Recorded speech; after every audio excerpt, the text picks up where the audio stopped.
क्या आरएसएस नए प्रधानमंत्री की तलाश कर रहा है? क्या आरएसएस नरेंद्र मोदी के बाद किसी नए चेहरे पर चर्चा कर सकता है?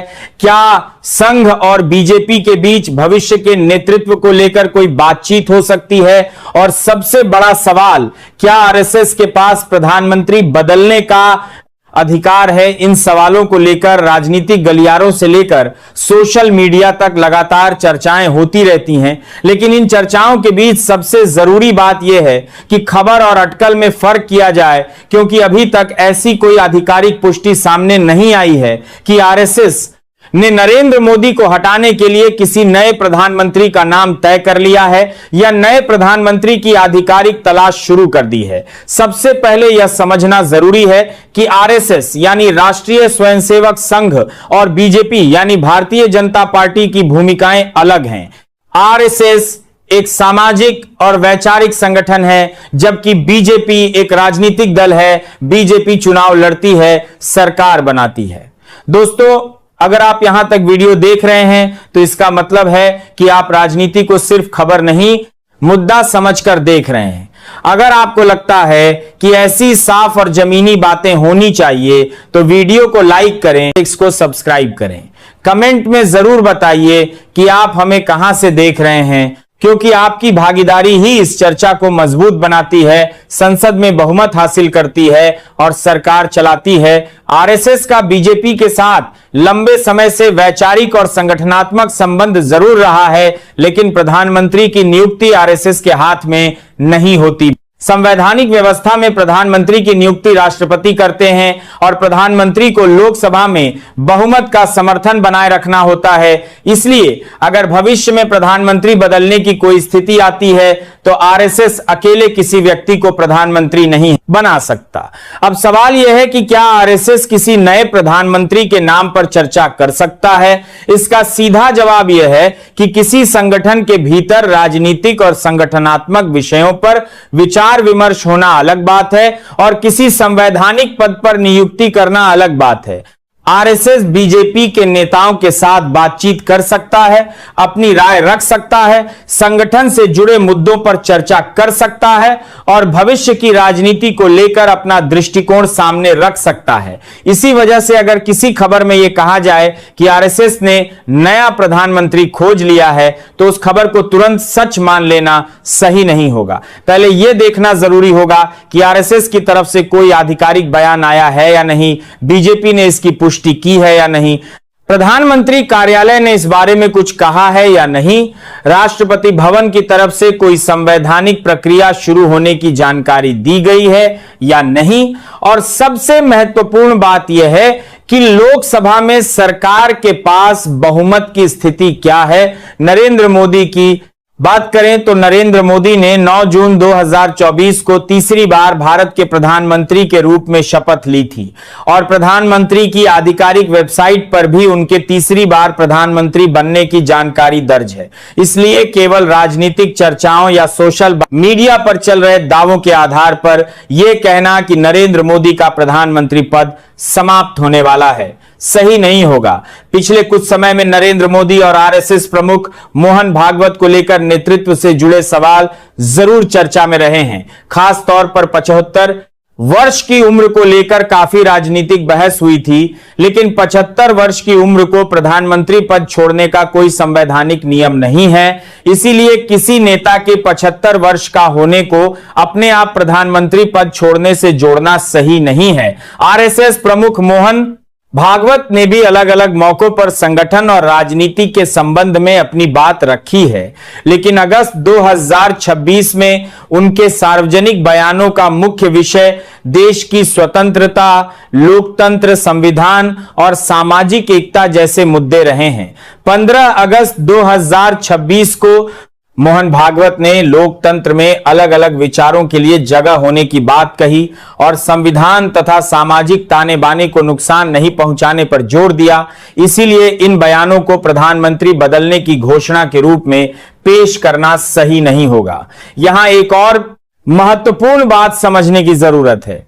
आरएसएस और बीजेपी के बीच संबंध होने का मतलब यह नहीं है कि बीजेपी के हर राजनीतिक फैसले का अधिकार आरएसएस के पास है। आरएसएस की अपनी संगठनात्मक संरचना है और बीजेपी की अपनी राजनीतिक संरचना है। प्रधानमंत्री का चुनाव राजनीतिक दल के भीतर समर्थन और संसद में बहुमत की स्थिति से जुड़ा होता है। इसीलिए अगर भविष्य में बीजेपी किसी नए नेता को अपना संसदीय नेता चुनती है, तब वह स्थिति प्रधानमंत्री पद के लिए महत्वपूर्ण हो सकती है, लेकिन वह फैसला आरएसएस अकेले नहीं करेगा। राजनीतिक गलियारों में कई नेताओं के नाम भविष्य के नेतृत्व के लिए चर्चा में आ सकते हैं, लेकिन किसी नेता का नाम चर्चा में होना और उस नेता का प्रधानमंत्री बनना दोनों बिल्कुल अलग बातें हैं। किसी राजनीतिक विश्लेषक की राय, किसी नेता का बयान या सोशल मीडिया पर चल रही पोस्ट को आधिकारिक फैसला नहीं माना जा सकता। यही कारण है कि नए प्रधानमंत्री को लेकर खबर बनाते समय बहुत सावधानी जरूरी है। अगर भविष्य में आरएसएस और बीजेपी के बीच नेतृत्व को लेकर कोई गंभीर चर्चा होती है तो उसके कई संकेत सामने आ सकते हैं, लेकिन जब तक आधिकारिक रूप से कोई फैसला सामने नहीं आता, तब तक किसी एक नाम को अगला प्रधानमंत्री घोषित करना सही पत्रकारिता नहीं होगी। खबर में यह बताया जा सकता है कि नेतृत्व को लेकर चर्चा चल रही है, लेकिन यह नहीं कहा जा सकता कि प्रधानमंत्री बदलना तय हो गया है जब तक इसकी पुष्टि नहीं होती। यहां यह भी ध्यान देना जरूरी है कि बीजेपी के भीतर नेतृत्व का सवाल केवल आरएसएस से जुड़ा हुआ विषय नहीं है। बीजेपी एक राजनीतिक दल है और उसके पास अपना संगठनात्मक ढांचा है, उसके निर्वाचित सांसद हैं, उसके संसदीय नेता हैं और एनडीए कांग्रेस को में उसके सहयोगी दल भी हैं। इसलिए प्रधानमंत्री पद को लेकर किसी भी भविष्य के बदलाव में राजनीतिक समर्थन का सवाल बहुत महत्वपूर्ण होगा। मान लीजिए भविष्य में किसी कारण से प्रधानमंत्री बदलने की स्थिति बनती है, तब केवल आरएसएस की इच्छा से नया प्रधानमंत्री नहीं बन सकता। पहले राजनीतिक स्तर पर नेतृत्व का सवाल सामने आएगा, फिर लोकसभा में बहुमत का समर्थन महत्वपूर्ण होगा और उसके बाद संवैधानिक प्रक्रिया के तहत राष्ट्रपति प्रधानमंत्री की नियुक्ति करेंगे। इसलिए आरएसएस को प्रधानमंत्री चुनने वाली संस्था के रूप में पेश करना संवैधानिक रूप से गलत होगा। यही वजह है कि आज की सबसे बड़ी खबर यह नहीं है कि आरएसएस ने नया प्रधानमंत्री खोज लिया है, बल्कि असली सवाल यह है कि क्या भविष्य के नेतृत्व को लेकर कोई आधिकारिक प्रक्रिया शुरू हुई है। और अभी उपलब्ध विश्वसनीय जानकारी के आधार पर ऐसा कहना उचित नहीं है कि आरएसएस ने नरेंद्र मोदी की जगह किसी नए प्रधानमंत्री का नाम तय कर लिया है। अगस्त 2026 में आरएसएस प्रमुख मोहन भागवत के सार्वजनिक बयानों में भी देश की स्वतंत्रता, लोकतंत्र, संविधान और सामाजिक जिम्मेदारी जैसे विषय प्रमुख रहे हैं। 15 अगस्त को उन्होंने देश को मजबूत और सुरक्षित बनाने तथा स्वतंत्रता के महत्व को बनाए रखने की बात कही। इन बयानों में नरेंद्र मोदी को प्रधानमंत्री पद से हटाने या किसी नए प्रधानमंत्री की घोषणा की कोई आधिकारिक बात सामने नहीं आती। इसी तरह बीजेपी में संगठनात्मक स्तर पर बदलाव की खबरें जरूर सामने आई हैं। रॉयटर्स ने 17 अगस्त 2026 को बीजेपी के सोशल मीडिया प्रमुख के बदलाव को संगठनात्मक फेरबदल का हिस्सा बताया था, लेकिन ऐसी संगठनात्मक कार्रवाई को प्रधानमंत्री बदलने की प्रक्रिया कहना सही नहीं होगा। पार्टी संगठन में बदलाव और प्रधानमंत्री पद में बदलाव दो अलग अलग घटनाएं हैं।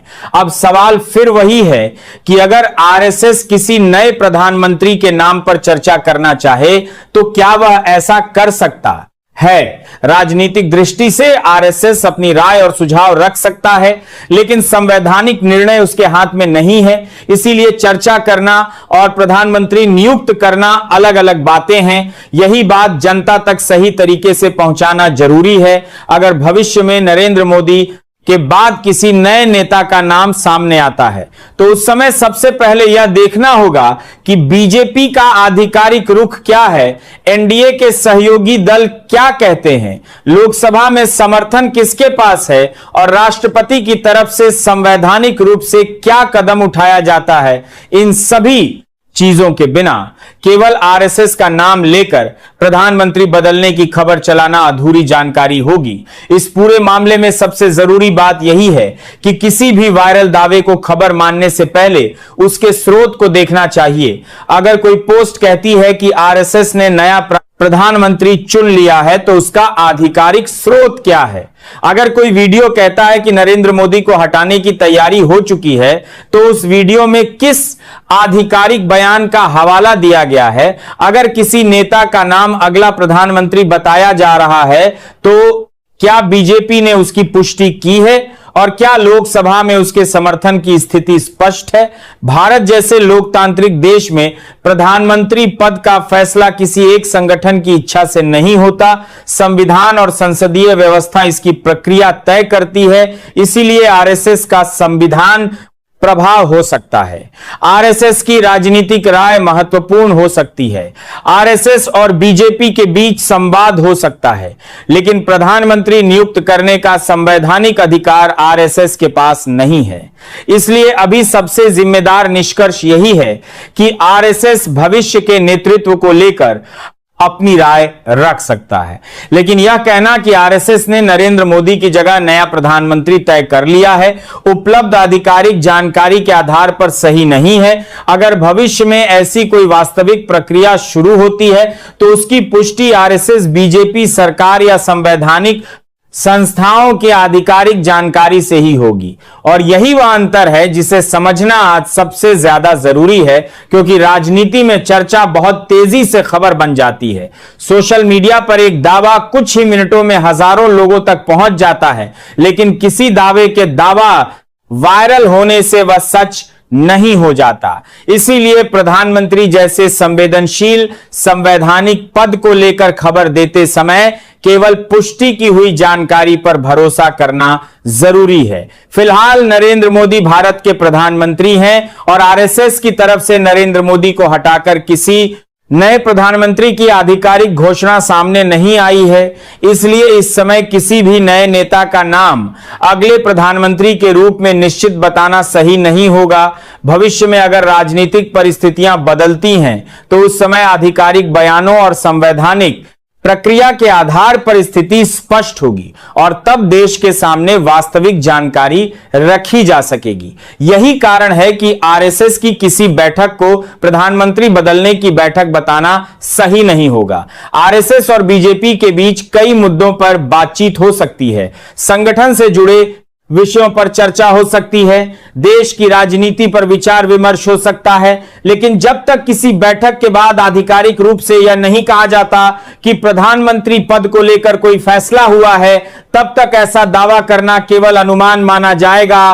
राजनीतिक खबरों में सबसे ज्यादा सावधानी उस समय जरूरी होती है जब किसी बड़े नेता के भविष्य को लेकर चर्चा चल रही हो, क्योंकि ऐसी स्थिति में पुराने बयानों को नए घटनाक्रम से जोड़कर कई तरह के दावे किए जाते हैं। कभी किसी नेता के पुराने बयान को वर्तमान फैसला बताया जाता है, कभी किसी बैठक की तस्वीर को बड़ा राजनीतिक संकेत बताया जाता है और कभी किसी नेता की मुलाकात को प्रधानमंत्री बदलने की तैयारी से जोड़ दिया जाता है। धन्यवाद।